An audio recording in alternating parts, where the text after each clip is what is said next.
Hi everyone, welcome back to Crypto Basics.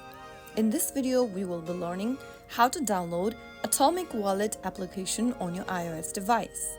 So in order to do that, first of all, go ahead and make sure that your device is connected to a stable internet. Once it is, open your App Store.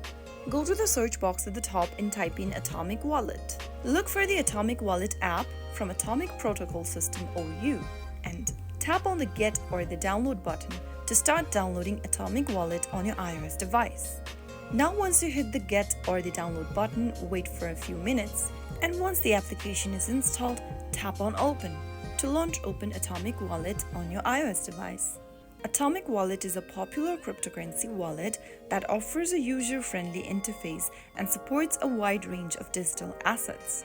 It allows you to store, send, and receive various cryptocurrencies, including Bitcoin, Ethereum, and many others.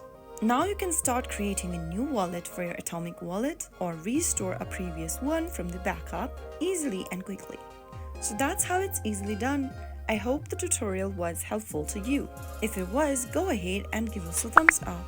Don't forget to subscribe to the channel by hitting the subscribe button. Press the bell icon so that you'll never miss another upcoming upload from us. I will be back again in the next episode. Thanks for watching.